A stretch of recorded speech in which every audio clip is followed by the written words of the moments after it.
اللهم صل على سيدنا محمد يا رب صل وسلم دائما ابدا على حبيبي. تو سب سے پہلا جو انسانی عقل استعمال یہاں کرنی ہے، اگر آپ یہاں بھی استعمال نہیں کر رہے تو یہ بے عقلی آپ کو تباہ و برباد کروائے گی. اللہ نے آپ کو عقل کی نعمت دی تھی تاکہ آپ غور و فکر کر کے اپنے بنانے والے پر ایمان لے کر آئیں. بات آ رہی ہے سمجھ میں؟ یہاں عقل استعمال کرنی ہے. پھر یہاں جب آپ خدا کے وجود کو مانو گے تو پھر عقل ہی یہ کہے گی کہ وہ خدا ایک ہے، وہ ایک سے زیادہ. لو کان فیہما آلہۃ الا اللہ لفسدتا، اگر زمین میں خدا کے، اس کائنات میں خدا کے سوا بھی بہت سارے معبود ہوتے تو زمین اور آسمان کا نظام تباہ و برباد ہو جاتا.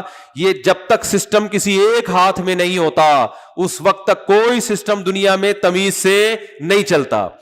کبھی دیکھا نہیں ہوگا ایک آفیسر، ایک بینک میں 2 مینیجر ہوں، ایک آفس میں 2 مینیجر ہوں، ہو نہیں سکتا. یہ آج جو گھر تباہ ہو رہے ہیں نا، طلاقیں ہو رہی ہیں، کیوں ہو رہی ہیں؟ ایک گھر میں 2 3 سربراہ ہیں، ہر آدمی باپ بنا ہوا ہے گھر کے اندر، پتہ ہی نہیں چلتا اصل والا ابا ہے کون سا. بیٹا کہیں کسی گھر میں بیٹا باپ بنا ہوا ہے، کسی گھر میں بیگم باپ بنی ہوئی ہے، کسی گھر میں جناب وہ پوتے باپ بنے ہوئے ہیں، کسی گھر میں بہو باپ بنی ہوئی ہے.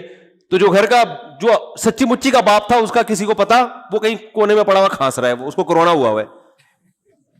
حقیقت ہے نا. تو نتیجہ کیا نکلے گا؟ طلاقیں ہوں گی، تباہ ہوں گے. سربراہ ہی نہیں ہے، سربراہ لیس. جب بات کرو کہ بھائی شوہر جو ہے وہ سربراہ ہے تو پھر خواتین کہتی ہیں مرد اور عورت برابر ہیں، ہم جو ہے نا وہ شوہر کی بالادستی ماننے کے لیے تیار نہیں ہے کہ بھئی شوہر سپیریئر، یہ نہیں مان.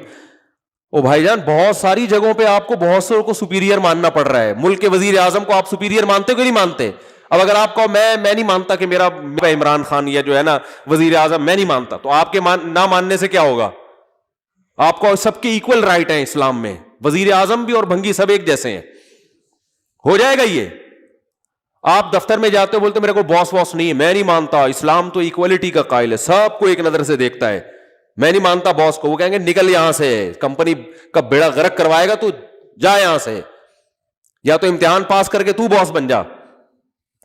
تو یار بھائی دیکھو، جیسے ملک میں سربراہ کا ہونا ضروری ہے، علاقے کے ناظم ہوتے ہیں، کونسلر ہوتے ہیں، اسی طرح ہر دفتر میں ایک باس ہوتا ہے. تو ہر گھر میں بھی اللہ نے کسی کو مکھنچو کو باس بنایا ہے اس کو. یہ بالکل نیچر کے مطابق بات کی ہے اسلام نے. آپ کے نہ ماننے سے تو تباہ ہو جائے گا گھر سارا. تو خیر اس کائنات کا بھی خدا بولو ایک ہے، اور اسی اصول پہ کائنات چل رہی ہے. عقل کہتی ہے اس کا کوئی شریک نہیں ہے. اگر آپ یہاں عقل استعمال نہیں کرتے، اگر آپ ہندو ہیں اور آپ کے پنڈتوں نے آپ کو پتھروں کے بنے ہوئے بتوں کی عبادت پہ لگا دیا، تو قیامت کے دن یہ عذر نہیں چلے گا کہ اللہ یہ ہمارے باپ دادے ان پتھروں کی پوجا کرتے تھے اور ہم نے کئی دفعہ یہ دیکھا ہے یہ بت کو ہوا میں اڑتا ہوا اور یہاں سے دودھ کی نہریں نکلتی ہوئی. اللہ کہے گا جس کے سامنے تم نے 4 روٹیاں رکھی، صبح سے شام تک وہ 4 کو 3 نہیں کر سکا، ٹھیک ہے نا، خوشبو پہ گزارا کر رہا ہے. وہ جمعے کے بیان میں کہا تھا نا میں نے، وہ خوشبو پہ گزارا کر رہا ہے. وہ پنڈت کہتے ہیں 4 روٹیاں بھگوان کھا کے ختم اس لیے نہیں کرتا کہ خوشبو پہ گزارا کرتے ہیں بھگوان جتنے نا. یہ بھگوان کیا کرتے ہیں، یہ روٹی کی خوشبوؤں سے لذت حاصل کرتے ہیں. تو عجیب بات ہے، جو عبادت کرنے والا وہ تو پراٹھے کھا رہا ہے 3 4. بھگوان روٹی کی خوشبو، تو پراٹھے کھانے والا زیادہ طاقتور ہوتا ہے یا خوشبو پہ گزارا کرنے والا؟ تو اس کا مطلب جو عبادت کرنے والا وہ تو زیادہ بڑا فنٹر ہے، وہ تو 4 پراٹھے کھا لیتا ہے. بھگوان کے سامنے صبح سے ایک پلیٹ رکھی ہوئی ہے، ہلنے کا نام نہیں لے رہا. یہ عقل، یہاں آپ کو عقل استعمال کرنی ہے کہ جو بنے ہوئے ہوتے ہیں وہ معبود نہیں ہوتے. کیا قرآن کا انداز ہے، قرآن سمجھ میں ہی عقل مندوں کے آتا ہے. الہم ارجل یمشون بہا، اللہ فرماتے ہیں کیا ان کی ٹانگیں ہیں جن سے یہ چلتے ہیں؟ ام لہم ایدی یبطشون بہا، ان کے ہاتھ ہیں جس سے یہ پکڑتے ہیں؟ ام لہم اعین یبصرون بہا، کیا ان کی آنکھیں ہیں جس سے یہ دیکھتے ہیں؟ ام لہم اعین یبصرون ام لہم آذان یسمعون بہا، کیا ان کے کان ہیں جن سے یہ سنتے ہیں؟ ضعف الطالب والمطلوب، فرمایا جو ان کو طلب کرنے والے، ان کو چاہنے والے وہ بھی کمزور، اور جن بتوں کو تم چاہتے ہو یہ بھی کمزور. یا ایھا الناس ضرب مثل فاستمعوا له، اے لوگوں ایک مثال بیان کی جاتی ہے، غور سے سنو، کتنی آسان مثال. ان الذین تدعون من دون اللہ عباد امثالکم، یہ تمہاری طرح کی بنی ہوئی مخلوق ہے جن کو تم پوج رہے ہو، تمہارے جیسے ہے یہ. اور کیا فرمایا کہ ایک جگہ تو سورہ حج میں اللہ نے چیلنج کیا، فرمایا کہ وہ کیا زبردست آیت ہے، میں اکثر پڑھتا ہوں، یا ایھا الناس ضرب مثل فاستمعوا له، غور سے سنو اس مثال کو اے لوگو. فرمایا کہ لن يخلقوا ذبابا ولو اجتمعوا له، یہ سارے تمہارے جتنے بت ہیں نا، ہندوستان کے اور تھائی لینڈ کے اور برما کے سارے بتوں کی گول میز کانفرنس بلاؤ، جتنے بت ہیں نا، 50 والا بھی، 100 والا بھی، اور میڈ ان جاپان والا بھی، ہر طرح کے بتوں کی گول میز کانفرنس بلاؤ. اللہ فرماتے ہیں ان سب کو جمع کر کے کہو ایک مکھی بنا کے دکھاؤ. لن یخلقوا ذبابا، ہرگز ہرگز ایک مکھی بھی یہ نہیں بنا سکتے. وَإِن يَسْلُبْهُ الذُّبَابُ شَيْئًا، اللہ فرماتے ہیں مکھی بنانا تو دور کی بات، مکھی اس مٹھائی کو لے کے جب اڑتی ہے نا، جو مٹھائی ان کو خوش کرنے کے لیے ان کے سامنے رکھی ہوئی ہے، تو لن يسلبهم الذباب کیا ہے، وَإِن يسلبهم الذباب شيئا لا يستنقذوه منه، مکھی سے وہ مٹھائی کا ٹکڑا نہیں چھڑوا سکتے یہ. تو یہاں عقل استعمال کرنی ہے کہ بھائی یہ بنے ہوئے بت ہیں، یہ خدا نہیں ہو سکتے، یہ ہماری بگڑی نہیں بنا سکتے، ان کو اٹھا کے پھینک دو، کچھ نہیں کر سکتے، یہ کسی کام کے نہیں ہے، ان سے تو ہم اچھے ہیں. ابراہیم علیہ السلام نے کیا تھا نا، وہ سارے بتوں کو ٹنڈا پنڈا کر کے ایک کا ناک کاٹا، ایک کا کانک کاٹ کے نا بڑے والے مسٹنڈے کے گلے میں جا کے کڑال لٹکا دیا انہوں نے، یہ ان کو سمجھانے کے لیے کہ یار تم تھوڑی سے تو کھوپڑی استعمال کرو. تو جب وہ واپس آئے کہنے لگے کہ من فعل ھذا بآلہتنا انہ لمن الظالمین، ہمارے خدا کے ساتھ جس نے یہ سلوک کیا. عجیب سی بات ہے، ابے بھائی خدا تو لوگوں کو بچاتا ہے، یہ خدا ہی اپنے آپ کو نہیں بچا پا رہا. تو ہمارے خداؤں کے ساتھ جس نے یہ سلوک کیا وہ بڑا ظالم ہے، اس کو لے کر آؤ. تو ابراہیم علیہ السلام سے پوچھا کہ کس نے کیا یہ؟ ابراہیم علیہ السلام نے فرمایا اس نے کیا ہے. توریہ تھا یہ، توریہ مطلب یہ کہ سب کو پتا ہے کہ میں نے ہی کیا ہے، لیکن میں ذرا تمہارے منہ سے اگلوانا چاہ رہا ہوں. تو انہوں نے کہا کیا، اور کہا کہ دیکھو یہ اس کے گلے میں کلہال لٹکا ہوا ہے، سب سے پوچھو سب اسی کا نام لیں گے. حضرت ابراہیم علیہ السلام نے فرمایا کہ جس سے بھی پوچھو گے نا، جس بت سے بھی، وہ بولے گا اس نے کیا ہے، ان سے پوچھ لو. تو وہ کہنے لگے کہ لقد علمت ما هؤلاء ينطقون، اے ابراہیم آپ کو پتہ یہ بول نہیں سکتے. حضرت ابراہیم نے ان کی زبان سے اگلوایا یہ لفظ کہ یہ بول نہیں سکتے. حضرت ابراہیم نے فرمایا اف لکم، تف ہے تمہارے اوپر، جو بول نہیں سکتے، سن نہیں سکتے، اپنے مجرم کا پتہ نہیں بتا سکتے، صبح شام ان کے سامنے بیٹھے رہتے ہو. لیکن وہی ہے نا، کھوپڑی کام نہیں کر رہی. اس میں بڑے بڑے پڑھے لکھے لوگ بھی ہوتے ہیں. آپ یوٹیوب پہ ویڈیوز دیکھیں، صبح صبح گائے کے سامنے کھڑے ہوئے ہوں گے اچھے خاصے پڑھے لکھے لوگ بھی، وہ پیشاب کو پتہ نہیں کوئی یوں کر رہا ہے، کوئی یوں کر رہا ہے، کہ کیا کر رہا ہے، کیا ہو گیا بھائی، یہ گائے ہے، تم اس سے اچھے ہو، تم اس سے زیادہ مقدس ہو، کیوں اس کو اتنا پروٹوکول دے رہے ہو؟ یہ تو گائے ہے، اس کو کاٹ کے کھانے کی چیز ہے بھائی، یہ مقدس تھوڑی ہے. تو کیا یہاں آپ کو عقل استعمال کرنی ہے؟ نا، خدا صرف ایک ہے جس نے ہمیں بنایا، اور وہ نظر نہیں آتا، کیونکہ جو نظر آتا ہے وہ خدا نہیں ہو سکتا. لیس کمثلہ شیء، اگر وہ نظر آتا تو پھر وہ خدا نہیں ہوتا، کیونکہ اس کا مطلب ہماری آنکھوں نے اس کا ادراک کر لیا ہے. وہ تو ما وراء العقل ہے، وہ مادی چیز تھوڑی ہے جو ہماری آنکھیں جس کو ٹریس کر سکیں، پہچان سکیں. وہ اپنی صفات سے پہچانا جاتا ہے، اس کی ذات کی باریکیوں میں جانا کسی کے لیے ممکن نہیں. اس کے 99 نام قرآن نے ذکر کیے ہیں، پیدا کرنے والا ہے، غفار ہے، گناہوں پہ پردہ ڈالنے والا، یہ اس کی صفات ہیں. وہ صفات سے پہچانا جاتا ہے، اس کی ذات کی حقیقت تک کوئی بھی نہیں پہنچ سکتا. عقل سے بالاتر ہے، جو عقل سے بالاتر ہو اس کی ذات تک کون پہنچ سکتا ہے؟ تو یہاں بھی آپ نے عقل استعمال بولو کرنی ہے. اگر نہیں کرو گے قیامت میں الٹے لٹکے ہوئے ہوگے. اللہ کہیں گے میں جانور سے توحید کے بارے میں سوال نہیں کروں گا, کیونکہ جانور کو کھوپڑی نہیں دی, تجھے میں نے عقل دی ہے, عقل جو نعمت دی ہے اس کے بارے میں سوال ہوگا. یہ بیسک بنیادی چیزوں میں اس کو استعمال کیا تھا کہ نہیں کیا تھا.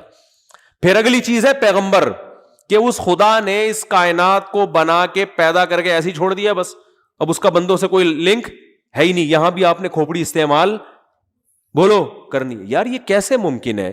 کیونکہ بہت سے لبرل مانتے ہیں خدا کو, لیکن خدا کا اس بندوں کے ساتھ کوئی ریلیشن ہے, اس ریلیشن کے قائل نہیں ہے. آئنسٹائن کا میں نے ملفوظ سنایا تھا نا, پتہ نہیں آئنسٹائن نے فرمایا بھی ہے کہ نہیں فرمایا, لیکن اگر فرمایا ہے فرض کر لیتے ہیں کہ بھائی جس خدا نے بنایا ہے وہ کوئی بنانے والا ہے, لیکن وہ اس پہ اس کو یہ کوئی ضرورت نہیں ہے کہ لوگ اس کی عبادت کریں نہیں کریں. تو بھائی آپ خدا کے بارے میں جو رپورٹ پیش کر رہے ہیں یہ خدا سے پوچھے بغیر کیسے کر رہے ہیں؟ بھائی آپ سائنسدان ہو کر خدا کے بارے میں یہ دعویٰ کر رہے ہو کہ وہ نہیں چاہتا کہ لوگ اس کی عبادت کریں, اس سے ان چیزوں سے کوئی غرض نہیں ہے. تو یہ آپ کیسے کہہ سکتے ہو؟ آپ سائنسدان ہو, آپ مادی چیزوں کے بارے میں بتاؤ. آپ کائنات کو بنانے والے کی صفات کیسے ہائی لائٹ کر رہے ہو آپ کہ اس کو کوئی اس سے غرض نہیں ہے کہ لوگ میری عبادت کریں یا نہ. اس نے جو پیغمبر بھیجے اور کتابیں نازل کی اس میں وہ کہتا ہے یا ایھا الناس اعبدوا ربکم, اے لوگو اس پیدا کرنے والے کی عبادت کرو. میں چاہتا ہوں میری عبادت کی جائے اس زمین پر, مجھے مانا جائے, میری پوجا کی جائے, میں چاہتا ہوں. نہیں کرو گے میں ناراض ہوتا ہوں اس سے. تو یہ آئنسٹائن کا کام نہیں ہے یہ چیزیں بتانا, یہ چیزیں پیغمبروں کا کام ہے جن کو خدا نے اپنی تعلیمات کے لیے بھیجا ہے دنیا میں. یہ چیز بھی کہاں سے سمجھ میں آئے گی؟ کیونکہ ہماری یونیورسٹیوں کے طالب علم یہ چیزیں بھی آئنسٹائن سے پوچھ رہے ہیں. تو یہ عقل کا غلط استعمال ہو رہا ہے کہ نہیں ہو رہا؟ یار مجھے تو لگ رہا ہے آپ لوگ کی سمجھ میں نہیں آ رہا. میں کہتا ہوں آئنسٹائن بھی ہوتا نا اس کی سمجھ میں آ جاتا, یہ وہ پھر یہ ملفوظات نہ چھوڑ کے جاتا. کہہ رہا بھائی میری جو فیلڈ ہے میں اس میں جاؤں نا, خدا کے بارے میں کیسے رپورٹ پیش کر سکتا ہوں کہ وہ بندوں سے اپنی عبادت نہیں چاہتا. بھائی آپ کیا چاہتے ہیں یہ آپ سے ہی پوچھا جائے گا نا. لوگ مریض سے پوچھتے ہیں کہ آپ بکرے کی یخنی پینا پسند کریں گے, مرغے کی یخنی پینا پسند کریں, پوچھ رہے ہوتے ہیں نا مریض سے. وہ ہمارے والد صاحب ایک واقعہ سنایا کرتے تھے کہ ایک بوڑھے میاں کی طبیعت خراب ہو گئی, تو اب وہ بالکل ایسے بے ہوش نا, ان کو میٹھا کھانے کا بڑا شوق تھا. اب وہ ایسے بے ہوشی کسی کیفیت, تو کوئی آ کے کہہ رہا ہے جی ان کو یہ کھلاؤ, بکرے کا وہ پلاؤ, کسی نے کہا ان کو جو ہے نا نیمبو چٹاؤ, کسی نے کہا یہ کرو, ایک نے کہا ان کو دودھ جلیبی کھلاؤ. تو جیسے ہی انہوں نے کہا نا تو ان کی آنکھ کھل گئی. یہ میرے والد صاحب یہ سنایا کرتے تھے, اللہ تعالیٰ مغفرت فرمائے. جیسے ہی آنکھ کھل گئی انہوں نے کہا بھائی غور سے سنو کیا کہہ رہا ہے بندہ. تو صحیح بات ہے, اگر وہ کہہ رہے ہیں دودھ جلیبی کھلاؤ, بھائی بندے کا کھانے کا کیا دل کر رہا ہے بندہ بتائے گا نا, آپ تھوڑی بتاؤ گے. آپ دعوت بیرا جو ہے نا ہوٹل میں آپ سے آ کے پوچھتا ہے کیا کھائیں گے, ایسے تھوڑی کہ لا کے بکرے کی چانپیں بنا کے ٹھوسنا شروع کر دے کہ یہ کھائیں گے آپ. کسی کے بارے میں بھی رپورٹ وہی دے سکتا ہے جس کے بارے میں رپورٹ دی جا رہی ہے, دوسرا تھوڑی دیتا ہے. تو سائنسدان آئنسٹائن کا نا بڑا ملفوظ چل رہا ہے, مجھے لوگ فارورڈ کر رہے ہیں. دیکھو آئنسٹائن نے کہا اس خدا کو, اس سے وہ مانتا تھا خدا کو, یہ غنیمت ہے کہ بھئی خدا ہے, کس کائنات کو بنانے والا ہے, لیکن اس بنانے والے کو اپنی عبادت سے کوئی غرض نہیں ہے. اسے کیا غرض ہے کہ کوئی میری عبادت کرے؟ اس کی یہ دلچسپی نہیں ہے. کس چیز میں دلچسپی, اسے کیوں بنایا, اس کا بندوں سے لنک کیا ہے, رابطہ کیا ہے؟ عقل کہتی ہے کہ ایسا ہو نہیں سکتا, اتنی بڑی کائنات بنا دی اور اس میں انسان اتنا ذہین بنا دیا اور خدا اس سے لا تعلق رہنا چاہتا ہے. ایسا بولو بھائی نہیں ہو سکتا, بھائی ایسا نہیں ہو سکتا. اتنا زبردست شاہکار بنا دیا انسان کو اور خدا اس سے لا تعلق ہو جائے, نا نا نا نا نا نا. هل اتى على الانسان حين من الدهر لم يكن شيئا مذكورا. اللہ فرماتے ہیں اربوں کھربوں سال تم پر ایسے آئے ہیں, انسان پر تم تھے ہی نہیں. انا خلقنا الانسان من نطفۃ امشاج. ہم نے جب ارادہ کیا نا تمہیں پیدا کرنے کا, منی کے ایک قطرے سے ہم نے تمہیں انسان بنایا, اور ایسا بنایا فجعلناہ سمیعا بصیرا. یہ معمولی سا قطرہ یہ اب سنتا بھی ہے اور یہ دیکھتا بھی ہے, یہ سوچتا بھی ہے, سمجھتا بھی ہے. ایسا قدرت کا شاہکار بنا دیا. آگے اللہ نے فرمایا اما شاکرا نبتلیہ, ہم نے بنا کے ہم اس کو دیکھ رہے ہیں, ٹیسٹ کر رہے ہیں. نبتلیہ اس کو آزما رہے ہیں کہ بنانے والے کو یاد رکھتا ہے یا بنانے والے کو بھول جاتا ہے اسی دنیا میں پڑھ کر. نبتلی ہی, ہم چاہتے تھے اس کو آزمائیں, اما شاکرن, کچھ لوگ ایسے ہو گئے جو اپنے پیدا کرنے والے کو یاد رکھتے ہیں, اس کے وجود پر بھی ایمان لاتے ہیں, اس کی توحید پر بھی, اس کی عبادت بھی کرتے ہیں. اور کچھ ایسے ہو گئے جو بنی ہوئی چیزوں میں الجھ کے رہ گئے, بنانے والے کو اپنی ڈکشنری سے انہوں نے نکال دیا. یہ جو آئنسٹائن جس خدا کے بارے میں رپورٹ پیش کر رہا ہے نا, وہ خدا اپنے بارے میں یہ رپورٹ پیش کر رہا ہے, ٹھیک ہے نا, وہ اپنے بارے میں یہ بتا رہے ہیں کہ میں نے بنایا اور اس لیے بنایا میں نے تمہیں.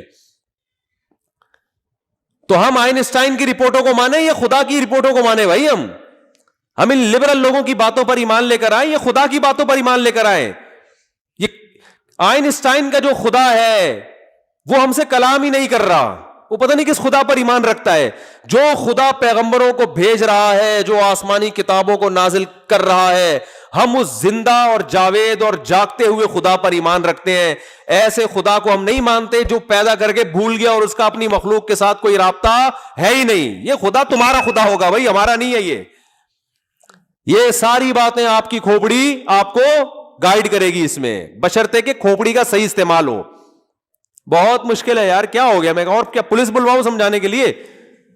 جلدی سے بات کو سمیٹ رہا ہوں میں. ویسے بھی تازہ کورونا سے اٹھا ہوں, مجھے چکر آنے شروع ہو جاتے ہیں تھوڑی دیر میں. نکل گیا ہوں بھی کورونا سے, ایسا نہ بھاگ جائیں سارے, ٹھیک ہے نا. تو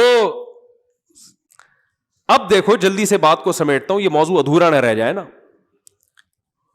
تو اب اس خدا کا اس کائنات اور اس, کیونکہ انسان ہی ہے اس کائنات میں جو سوچتا ہے سمجھتا ہے, جانوروں کو تھوڑی خدا سمجھائے گا. عقل تو کس کو دی ہے اللہ نے؟ انسان کو دیا نا. تو انسان ہی سے خطاب کرتا ہے اللہ تعالیٰ, یا ایھا الناس, جگہ جگہ ہے نا, اے لوگو, اے لوگو, اے انسانوں. کہیں بھی نہیں ہے گدو, اے شیرو, اے چیتو, ہے بھائی, کہیں بھی نہیں ہے قرآن میں. بلکہ اللہ نے فرمایا یہ ان کو تو میں لفٹ ہی نہیں کرا رہا, ان جانوروں کو, وسخر لکم, سب تمہارے لیے بنائے ہیں میں نے, تو اصل تو تم ہو, تمہیں فوکس کر رہا ہوں میں. تو یہ چیز بھی عقل کہتی ہے وہ خدا پیدا کر کے بندوں سے کوئی لنک ہی نہ ہو, کوئی رابطہ بھی نہ ہو, ایسا نہیں ہو سکتا. اب رابطے کے لیے ظاہر ہے یا تو وہ ہر بندے سے آ کے خود کلام کرے گا, خود سمجھائے گا. ایسا نہیں ہوا. اگر ہوا ہوتا تو ہم سب کہہ رہے ہوتے یار مجھ سے بھی اللہ نے بات کی, ان سے بھی کی, ان سے بھی کی, ان سے بھی. اگر ایسا ہوا ہوتا تو ہمیں پیغمبروں پر ایمان لانے کی چندہ ضرورت نہیں تھی. لیکن یہ مشاہدے پر مبنی ایک حقیقت ہے کہ ایسا نہیں ہوا. اب ایک ہی راستہ ہمارے پاس رہ جاتا ہے کہ جن لوگوں نے یہ دعویٰ کیا ہے نا کہ ہم میسنجر ہیں, اللہ اور اللہ کی مخلوق کے درمیان رابطے کا کام کر رہے ہیں, تو ان میسنجرز کی زندگی پہ ریسرچ کر لی جائے کہ ان میں کون ایسا ہے جو جھوٹا ہے اور کون ایسا ہے جو سچا ہے. جلدی سے بس یہ بات سمیٹ کے یہاں ختم کرتا ہوں. یہ کہنا کہ سارے ہی جھوٹے ہیں یہ اس لیے غلط ہے کہ پھر اس کا مطلب یہ ہوگا کہ اللہ اور مخلوق کا کوئی آپس میں رابطہ بولو ہے ہی نہیں, اس نے کوئی گائیڈنس دی نہیں ہے. یہ تو ممکن ہی نہیں ہے. یہ ایسے ہی جیسے امریکہ ہے مگر امریکہ کوئی سفیر نہیں ہے, اتنی بڑی سپر پاور ہے مگر اس نے دنیا میں رابطوں کے لیے کوئی بندہ اس کے پاس, ارے ایسا ممکن ہے کیا؟ دنیا میں ایک بہت بڑی اسٹیٹ ہے, پاکستان ہے, امریکہ ہے, یو کے ہے, لیکن پوری دنیا سے کٹی ہوئی ہے وہ, کیونکہ اس کا کوئی سرے سے سفیر ہے ہی نہیں. یہی مطلب ہوگا نا. ارے دنیا میں ہر ملک میں سفارت خانے ہوتے ہیں نا میرے بھائی, سفارت خانے ہوتے ہیں, تو ان سفیروں کو دیکھ کے پتا چلتا ہے کہ یار یہ زندہ جاوید ملک ہے, یہ اس کے ذریعے اپنا پیغام یہاں تک پہنچاتا ہے. وزیر اطلاعات و نشریات ہوتے ہیں نا ہر جگہ, کچھ وزیر اطلاعات و نشریات کے لیے ہوتے ہیں, کچھ سفیر بن کے جا رہے ہوتے ہیں. تو یہ ایک زندہ چلتی پھرتی جاگتی حکومت کی علامت ہوتی ہے. ایک ایسی گورنمنٹ ہے جس کا سرے سے نہ کوئی سفارت خانہ ہے پوری دنیا میں, نہ کوئی وزیر اطلاعات ہے, تو آپ کہیں گے پتہ نہیں یہ خوابوں کی دنیا کا کوئی ملک ہے, یہ حقیقت میں ملک ہے نہیں, کیونکہ اس کو اپنے وجود کو برقرار رکھنے کے لیے کچھ رابطے تو چاہیے نا. تو جس خدا نے اس کائنات کو بنایا اس کا انسان سے جو لنک ہے, اگر وہ پیغمبروں کے ذریعے نہیں ہے تو پھر کس کے ذریعے ہمیں آپ خود بتا دو بھائی. آئنسٹائن کے ذریعے تو نہیں ہے, تو ہمیں پتا, کیونکہ آئنسٹائن نے اگر وہ سچ ہے اس کی طرف جو منسوب ہے وہ اتنی بڑی پھینکی ہے کہ اس سے پتا چلتا ہے کہ آئنسٹائن تو خود اس بات کا منکر ہے کہ میں خدا کا پیغمبر نہیں ہوں, کیونکہ وہ خدا کے بارے میں رپورٹ یہ پیش کر رہا ہے کہ اس کا بندوں سے کوئی لنک ہے ہی نہیں. تو میرے بھائی اب ایک ہی بات رہ جاتی ہے کہ جن پیغمبروں نے دعویٰ کیا ہے ان کی زندگیوں میں غور و فکر کیا جائے. یہاں بھی آپ کو کھوپڑی استعمال بولو کرنی ہے کہ کون سچا ہے اور کون جھوٹا. تو یہ بہت آسان کام ہے, اس لیے کہ کوئی نہ کوئی سفیر تو ہے. تو اللہ نے محمد صلی اللہ علیہ وسلم کے سوا کسی سفیر کو پنپنے ہی نہیں دیا ہے. یعنی اگر محمد صلی اللہ علیہ وسلم کے مقابلے میں لا کے کسی کو کھڑا کریں گے نا تو وہ اتنا فرق ہوگا زمین اور آسمان کا کہ آپ کو 2 اور 2 4 کی طرح پتا چل جائے گا کہ ان میں سچا کون ہے اور ان میں جھوٹا کون ہے. نبی کے علاوہ جتنے سفیر ہیں نا ان کا گیٹ اپ بھی سفیروں والا نہیں ہے. دیکھو امریکہ نے اپنا سفیر بھیجا پاکستان میں مذاکرات کے لیے, ٹائم بتایا بھی اتنے بج کے اتنے منٹ پہ جہاز پہ بندہ اترے گا وہ سفیر ہے. اب ہمارے سفیر سارے پہنچ گئے ایئرپورٹ پہ, جو ہمارے سفارت خانے کا سارا عملہ. دیکھا چڈی بنیان میں ایک آدمی جہاز سے نکل کے آ رہا ہے بھائی, اور ایک آدمی 3 پیس سوٹ میں. تو عقل فوراً کیا کہے گی, بھائی یہ چڈی بنیان والا بولو یہ امریکہ کا سفیر نہیں ہو سکتا. اس کو وہیں سے آپ کہیں گے یار تو یہ پتہ نہیں کس نے بنگی کو چڑھا دیا جہاز میں.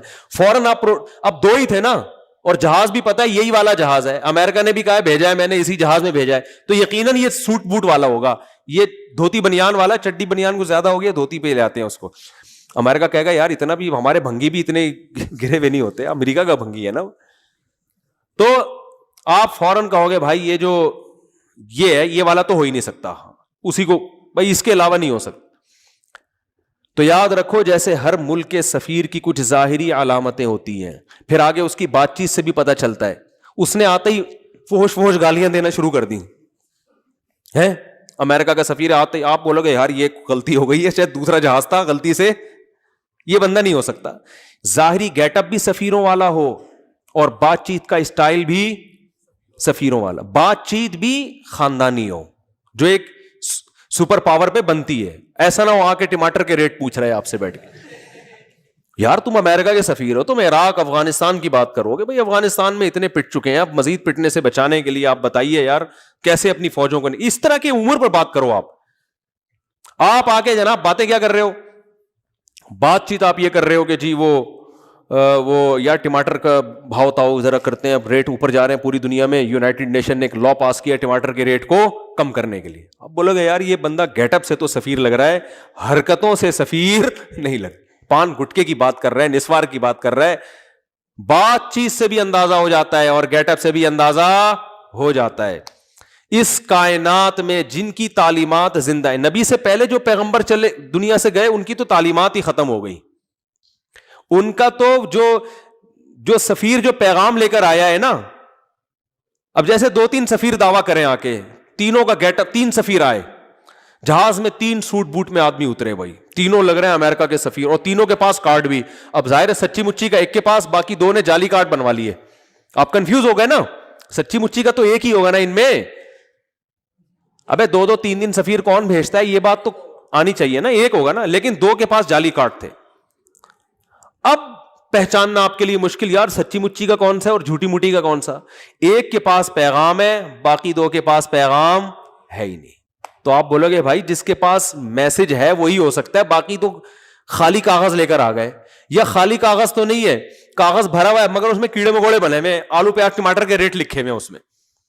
تو نبی صلی اللہ علیہ وسلم, محمد صلی اللہ علیہ وسلم کا گیٹ اپ بھی پیغمبروں والا, آپ کی تعلیمات بھی پیغمبروں والی.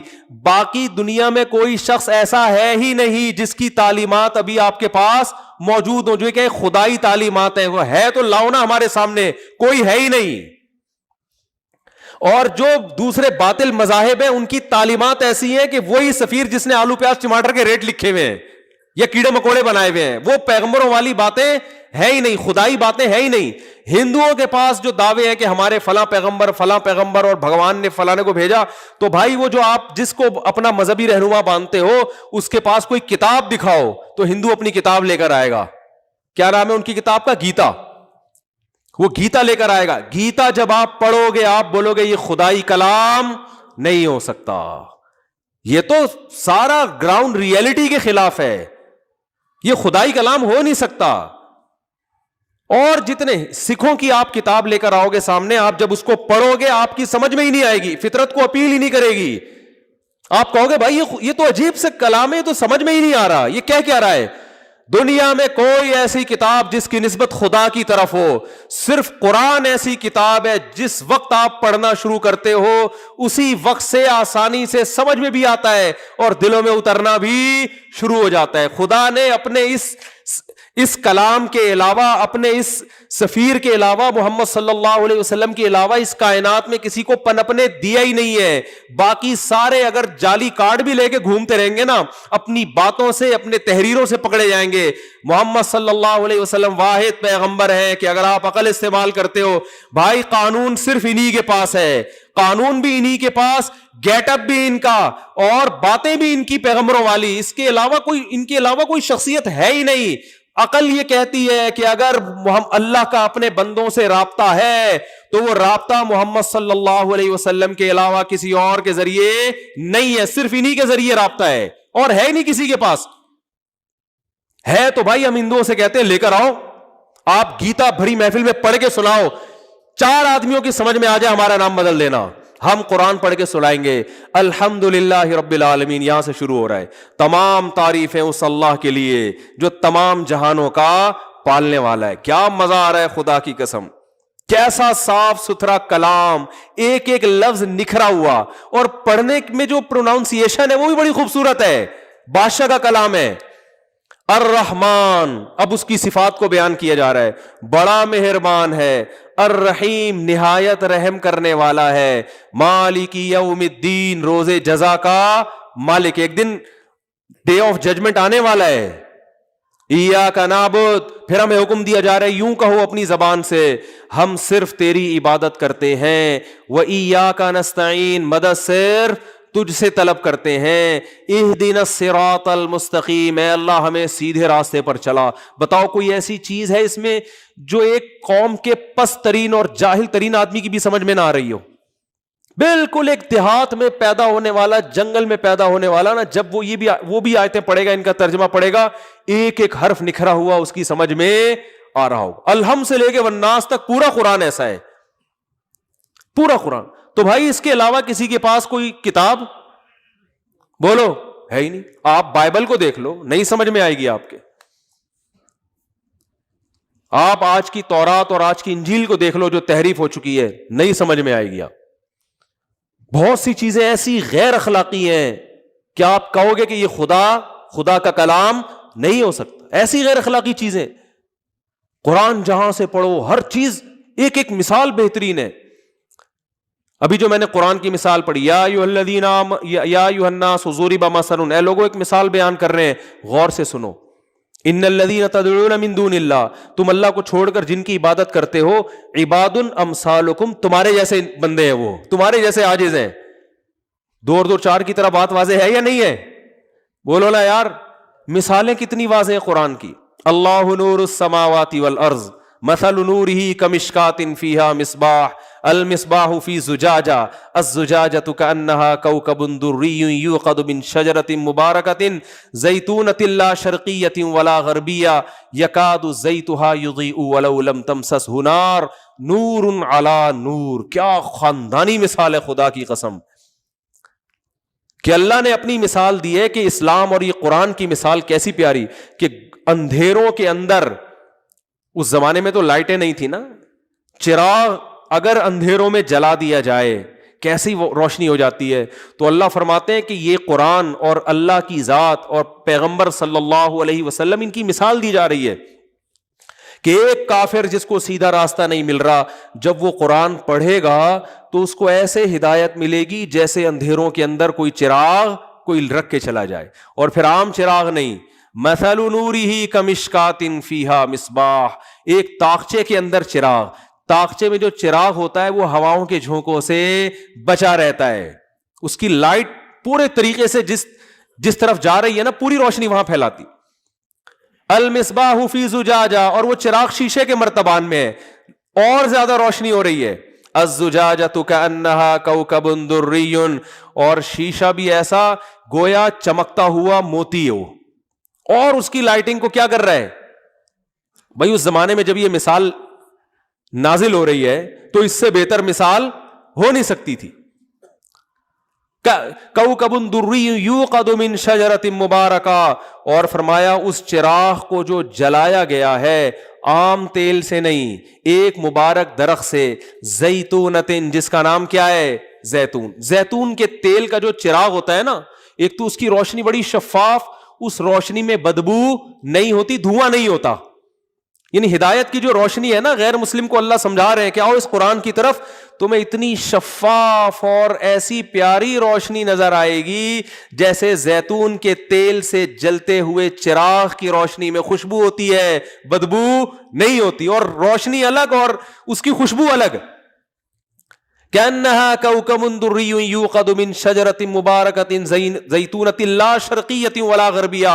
فرمایا زیتون بھی وہ جو نہ مشرق کی طرف جھکا ہوا اور نہ مغرب, کیونکہ جب بالکل سیدھا درخت ہوتا ہے اس پہ سورج کی کرنیں بھرپور طریقے سے پڑتی ہیں, اس میں آئل بہت اچھا پیدا ہوتا ہے. لا شرقیۃ ولا غربیہ یکاد زیتها یضیء ولو لم تمسسہ نار. فرمایا جب وہ زیتون کا تیل اس چراغ میں ڈالا نا, اس میں اتنی شفافیت اور اتنا سینسٹیو ہے کہ ابھی آگ اس کے قریب کی بھی نہیں ہے کہ اس میں آگ لگ جائے, ایسا شفاف تیل. ایک مثال سے سمجھایا جا رہا ہے. یکاد زیتها یضیء ولو لم تمسسہ نار نور علی نور. فرمایا چراغ ایک ہے لیکن اس کی روشنی ایسے ہے کہ دیکھنے والا سمجھے کہ روشنیوں کے اوپر روشنیوں کی تہیں بچھائی گئی ہیں, روشنی کے اوپر لا کے ایک اور روشنی, روشنی کے اوپر لا کے ایک اور روشنی. آگے اللہ نے فرمایا وَمَن لَّمْ يَجْعَلِ اللَّهُ لَهُ نُورًا فَمَا لَهُ مِن نُور. لیکن یہ روشنی اللہ جس سے چھین لے, جس سے اللہ چھین لے, جو عقل کا غلط استعمال کرتے ہیں نا, اتنی زبردست روشنی ہونے کے باوجود بھی کوئی بت پرستی میں لگا ہوا ہے, کوئی خدا کے وجود کا انکار کر رہا ہے, کوئی سائنس کے نشے میں آ کے کہتا ہے کہ خدا ہے مگر اس کو بندوں کی عبادت سے کوئی دلچسپی نہیں ہے, اس سے بندوں کا کوئی لنک ہی نہیں ہے, جو مرضی کرتے رہو, برے بن کے زندگی گزارو گے جاؤ, مر کے مٹی ہو کے ختم, اچھے بن کے زندگی گزارو گے تو بھی مٹی ہو کے ختم, بس اس نے انٹرٹینمنٹ کے لیے اس کائنات کو بنا کے چھوڑ دیا ہے. تو اللہ فرماتے ہیں یہ وہ لوگ ہیں کہ خدا نے اتنا زبردست اسلام کا نور پیدا کیا لیکن ان لوگوں کو اس نور سے محروم کر دیا ہے. تو کیا یہ مثالیں ہیں کسی آسمانی کتاب میں؟ او بھائی کیا ہو گیا؟ تو ہے ہی نہیں محمد صلی اللہ علیہ وسلم کے علاوہ کوئی پنپنے ہی نہیں دی اللہ نے کسی کو. کوئی مقابلے میں لاؤ تو ہم بحث کریں نا کہ یہ صحیح ہے وہ صحیح, کوئی ہے ہی نہیں. اور کسی کو اللہ پیدا بھی ہونے نہیں دے گا, کیونکہ اللہ اپنے سفیر کے مقابلے میں کسی کو نہیں پیدا ہونے دیتا. جو جھوٹے اللہ نے ان کا پول پٹیاں دنیا کے سامنے کھول دی ہیں. تو یہ ساری چیزوں میں آپ کو کھوپڑی استعمال کرنی پڑے گی. جب کھوپڑی استعمال کر کے اللہ اس کے رسول سمجھ میں آئے گا تو اب اللہ اس کے رسول جو کہیں گے پھر وہ کھوپڑی میں نہ بھی آئے تو ماننا پڑے گا, کیونکہ اب ان کے مقابلے میں جب عقل استعمال کرو گے تو یہ عقل کا غیر ضروری استعمال. یہ بالکل وہی ہو جائے گا جیسے ایک آدمی کے پاس چاقو ہے, فنٹر بنا پھر رہا ہے, ٹھیک ہے نا, چاقو نکال کے کسی دوسرے کے سینے پہ رکھا, بولا تیری جیب میں جو کچھ ہے نکال دے, اس نے بندوق نکال لی. اب اگر یہ چاقو استعمال کرے گا تو یہ چاقو کا غیر ضروری استعمال ہے یا نہیں ہے؟ بولو نا. اب یہاں فنٹر گیری, جب تک آپ کے پاس چاقو تھا اور آپ کو یہ یقین تھا کہ اس کے پاس کچھ بھی نہیں ہے تو چاقو کا بہترین استعمال تھا, آپ کسی کی بھی گردن پہ لے جا کے رکھ لیں. لیکن جب آپ کو پتا چل گیا اس کے پاس بندوق ہے تو بھائی اب اپنا چاقو خربوزے کاٹنے میں استعمال کرو آپ, ٹھیک ہے, ناشپاتیاں کاٹنے میں استعمال کرو, کسی بندے کو مارنے کے لیے اب استعمال نہیں کرو گے آپ. تو اسی طرح میرے بھائی عقل کو استعمال کرو, عقل کے گھوڑے دوڑاؤ, ہر چیز عقل سے سوچو. یہ جو آج کل دیندار لوگ, بہت سے دیندار لوگ جو عقل نہیں استعمال کرتے نا, یہ پرلے درجے کی حماقت ہے. قرآن تو کہتے ہیں جنت میں جائیں گے یہ عقل مند لوگ جو عقل کو استعمال کرتے ہیں. لیکن اس عقل کو استعمال کرتے کرتے جب آپ کو یقین ہو گیا کہ خدا بھی ہے اور محمد صلی اللہ علیہ وسلم اس کے رسول ہیں, تو ان کی بات اگر آپ کی عقل میں نہیں آ رہی تو عقل کے گھوڑے دوڑانا چھوڑ دو. بولے بھائی ہم چھوٹے لوگ ہیں اللہ سے آگے, کیونکہ نبی اپنی طرف سے کوئی بات نہیں کہتے, وہ تو اللہ کی بات ہے. بھائی اللہ سے آگے نہیں نکل سکتے. پردہ سمجھ میں آئے نہ آئے, جب اللہ نے عورت کو حکم دیا کرنا پڑے گا. داڑھی رکھنے کا حکم دے دیا, نماز کا حکم دے دیا, کھوپڑی میں آئے نہ آئے, سود سمجھ میں نہ بھی آئے تو بھی چھوڑنا ہے. زنا پہ کتنے لیبل لگا دو میرے بھائی, بہت اچھا, اس سے یہ اور یہ معاشرے میں کیا خرابی, قرآن کہہ رہا ہے, خدا کہہ رہا ہے کہ انہ کان فاحشۃ, اللہ کو زنا سے نفرت ہے, یہ بہت بڑی بے حیائی ہے. مردوں سے بدفعلی بہت بڑی بے حیائی ہے, خدا کو پسند نہیں ہے. چور کا ہاتھ کاٹ دو, اللہ کہہ رہا ہے. اب آپ کہتے ہو کہ یار اس نے کیا اتنا بڑا جرم کیا, ہاتھ کاٹ دو. اللہ حکومت سے مطالبہ کرتا ہے والسارق والسارقۃ فاقطعوا ایدیہما, تمہاری عقل میں آئے نہ آئے چور کا ہاتھ تمہیں کاٹنا پڑے گا. جو زنا کرتا ہے اللہ حکومت سے مطالبہ کرتے ہیں اس کو 100 کوڑے لگاؤ, اگر شادی شدہ ہے تو پتھروں سے مار کے ہلاک کر دو اس کو. اب عقل کہتی ہے کیا اتنا بڑا جرم کیا کر لیا جو پتھروں سے, اللہ کہتے ہیں نا نا نا نا نا, کیونکہ اگر یہاں بھی عقل استعمال ہوگی تو پھر اس کا مطلب آپ خدا ہیں اور خدا کو اپنا بندہ سمجھ رہے ہیں, معاذ اللہ. نہیں آ رہی میرا خیال ہے. تو یہ اللہ کے حکام ہے, نماز, زکوٰۃ, روزہ. تبھی میں غامدی صاحب سے کہتا ہوں کہ اپنی عقل کو قرآن و سنت کے خلاف استعمال بولو نہیں کرو. خدا نے کہہ دیا سفر میں اور مرض میں روزہ چھوڑ سکتے ہو, ٹھیک ہے, اس کے علاوہ اللہ نے اجازت نہیں دی. کل آپ کا پیپر ہے تو اللہ نے آپ کو رمضان کا روزہ چھوڑنے کی اجازت نہیں دی, چاہے آپ ترقی میں پیچھے ہی رہ جائیں. کہتے قوم کے وسیع تر مفاد میں نا ترقی بھی چونکہ کرنی ہے تو ایکچولی یہ روزہ وہ ٹوپی ڈرامے گھما کے, بھائی یہ تو منسوس مسائل ہے, صاف طور پہ قرآن میں لکھے ہوئے ہیں, ان میں تھوڑی تبدیلی ہوگی. ہاں بیماری میں, اور اس میں بھی فنٹر نہ بنو. بیمار کو جب اللہ نے چھوڑنے کی اجازت دی ہے تو کوئی بیمار اگر چھوڑ دے تو پھر زیادہ فنٹر وہاں بھی نہ بنو کہ کیوں چھوڑ رہا ہے. میرا گلا خراب تھا, 5-6 سال پرانی بات ہے, گلا میرا, مجھے پتا تھا اگر میں نے دوا نہیں لی تو یہ 1 ہفتہ ڈیلے ہو جائے گا اور لمبا, تو میں نے رمضان کا روزہ چھوڑ دیا. اب ہر آدمی ابے بھائی مفتی صاحب کیا ہو گیا یار, آپ گلا کی خرابی کوئی ایسی بیماری تو نہیں ہے. میں نے کہا اللہ میاں نے بیماری میں روزہ چھوڑنے کا حکم دیا ہے, یہ نہیں کہا کہ جب تک وسیم بھائی مشورہ نہ دیں اس وقت تک روزہ نہیں چھوڑ سکتے. اور بیماری میں فقہاء نے جو تفصیل بیان کی, بیماری کے بڑھنے کا اندیشہ, میں نے کہا میں اگر 1 دن پرہیز کر لوں گا تو پورے باقی سارے روزے رکھ لوں گا, اور اگر 1 دن میں نے دوا نہیں کھائی پابندی سے تو یہ بیماری لمبی چلی جائے گی. تو جب اللہ اجازت دے رہا تو کیوں فنڈر بننے کی کوشش کر رہے ہو؟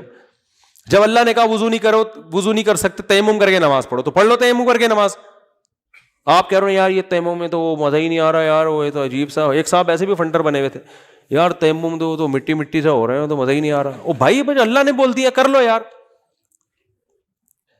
طلاقیں ہو گئی خدا نہ خواستہ 3 ہو گئی ہیں تو اللہ نے پابندی لگا دی, ختم. صحیح ہے نا, قرآن میں بھی صاف, حدیث میں بھی. اب آپ کو میرے چھوٹے چھوٹے بچے, میرے بڑے بڑے بچے, یار یہ اسلام کا اتنا سخت حکم, یار تھوڑی سی تو مہلت ہونی چاہیے, اتنا مدتوں گھر اتنی مشکل سے آباد ہوتا ہے, غصے میں 3 لفظ. بھائی یہ مجھے نہیں سمجھاؤ, کیونکہ صبح شام اس طرح کے کیسز آتے ہیں, مفتی کو تنگ کرتے ہیں لوگ. او بھائی میں خدا نہیں ہوں, اگر اللہ مجھ سے پوچھ کے قانون بناتا تو میں کہتا ہے اللہ ہمارے محلے میں نارتھ کراچی میں ایک بندہ ہوگا وہ بہت زیادہ پریشان ہے, اس کے لیے کوئی تھوڑی سی ڈیل رکھ دے. اللہ کا بنایا ہوا قانون ہے, الطلاق مرتان, 2 دفعہ زبان سے لفظ نکلے گا تمہارے تو رجوع بھی کر سکتے ہو, چھوڑ بھی سکتے ہو. فَإِن طَلَّقَا, تیسری دے دی, فَلَا تَحِلُّ, حلال نہیں ہے. اب آپ لبرل بن جاؤ جا کے, یار یہ کیا ہے, یہ اتنا سا 3 لفظ ہی تو زبان سے نکلے ہیں, جو مرضی دلائل دے دو, وہ آپ کے لیے ایک حلال بیوی کیا بن گئی ہے, حرام بس. اور اللہ ہی کہہ رہا ہے عدت گزارنے کے بعد کسی اور سے نکاح کرتی ہے, وہ اس سے ہم بستری کرتا ہے, اگر چھوڑ دیتی ہے تو عدت کے بعد پھر پہلے شوہر کے لیے حلال ہے. اس حلالے کو بھی حرام کہنے والا یہ بھی قرآن کے خلاف چل رہا ہے. آج ایک اہل حدیث کا کوئی فتویٰ لے کر آیا, آج ہی کی بات ہے, عصر کی نماز کے بعد وہ 3 طلاقیں دے دی تھیں کہ اہل حدیث سے فتویٰ لے کر آئے, اور اس میں انہوں نے کہا کہ یہ 3 ایک ہوتی ہیں, اور پھر نیچے لکھا ہوا ہے کہ حلالہ اسلام میں حلالہ حرام ہے, حلالہ ناجائز ہے. میں نے کہا حلالہ کیوں ناجائز ہو گیا؟ اگر پہلے سے ایگریمنٹ ہو, زبان سے ایگریمنٹ ہے تو ناجائز ہے نا. اگر ایگریمنٹ نہیں ہے تو خود قرآن کہہ رہے کہ اگر اس طرح ہوگا تو پہلا شوہر حلال ہو جائے گا, تو آپ قرآن سے بھی آگے نکلنے کی کوشش کر رہے ہو. نہیں آ رہی میرا خیال ہے بات سمجھ. بھائی ایک عورت کو 3 طلاق ہوئی, عدت گزرنے کے بعد جہاں چاہے نکاح کرے, وہ پہلے شوہر کے علاوہ, نہیں کرے تو اس کی مرضی, کرے تو اس کی کوئی پابندی نہیں لگا سکتا. نہ کوئی اہل حدیث عالم پابندی لگا سکتا ہے, نہ کوئی دیوبندی پابندی لگا سکتا ہے. قرآن نے کہا کہ بھائی جہاں چاہو نکاح کرو. اب نکاح کرنے کے بعد ہم بستری ہو گئی, تو اب اگر عورت اس شوہر سے طلاق مانگتی ہے تو اس طلاق مانگنے پر بھی قرآن نے کوئی پابندی نہیں لگائی اور نہ حدیث نے کوئی پابندی لگائی. عورت کو اگر یہ غیرت کے خلاف لگ رہا ہے تو یہ اس کی اپنی سوچ ہے, بھائی رہو اس کے ساتھ, کس نے کہا طلاق مانگو اس سے, اسی شوہر کے ساتھ رہو. اور اگر طلاق مانگتی ہے اس بیس پر کہ پہلے شوہر کے پاس جانا چاہتی ہوں, اس طلاق مانگنے پر بھی قرآن و سنت میں کوئی پابندی بولو نہیں ہے. بخاری مسلم کی حدیث ہے, صحابیہ نبی کے پاس آئیں کہ میرے شوہر نے 3 طلاقیں دی تھی, میں نے دوبارہ شادی کی, مگر جس مرد سے میں نے نکاح کیا ہے وہ نامرد ہیں, میں طلاق لے کے پہلے کے پاس جانا چاہتی ہوں. آپ نے فرمایا نہیں جا سکتی, کیونکہ جب تک ہم بستری نہیں ہوگی پہلے شوہر کے لیے حلال نہیں ہو. آپ نے یہ نہیں فرمایا کہ تو معاذ اللہ تم مجھ سے طلاق لینا کیوں چاہتی ہو, پہلے کے پاس جانا کیوں چاہتی ہو, ایسی کوئی بات نہیں ہے. بھائی طلاق کا مطالبہ بھی ٹھیک ہے, پہلے کے پاس جانا بھی ٹھیک ہے. ہاں اس کو رائٹ ہے کہ وہ نہ دے طلاق, ہو سکتا ہے نہ دے, وہ رائٹ اس کا ہے, وہ نہ دے. تو ہر آدمی فنٹر بنا ہوا ہے, غیرت کے اپنی طرف سے کچھ اصول اور ضابطے متعین کیے ہوئے ہیں. وہ کہتے ہیں ایک آدمی کی بیوی اس آدمی کی نکاح میں جائے, بھائی اس کی بیوی ہے ہی نہیں, جب 3 طلاقیں دے دی تو جس سے مرضی شادی کرے نا, وہ اس کی بیوی تھوڑی ہے. اب اس کو اگر غیرت کے خلاف لگ رہا ہے تو یہ اس کا اپنا فالٹ ہے, ٹھیک ہے نا, تیری تھوڑی ہے. وہ عدت گزر گئی, کہیں اور نکاح کر رہی ہے, وہ اگر چھوڑ دیتا ہے تو عدت کے بعد دنیا میں جس مرد سے چاہے نکاح کرے, غیرت کے خلاف نہیں ہے, تو اپنے پرانے والے سے کرنا غیرت کے خلاف کیوں ہو گیا؟ تو اللہ اس کے رسول سے آگے بڑھنے کی کوشش, بولو. تو میں نے ان کو کہا کہ میں نے کہ اس فتوے سے آپ کے لیے بیوی حلال نہیں ہوگی, 3 ہی ہوتی ہیں, یہ اس کی کوئی حیثیت نہیں ہے. تو اپنے آپ کو پابند کرو میرے بھائی.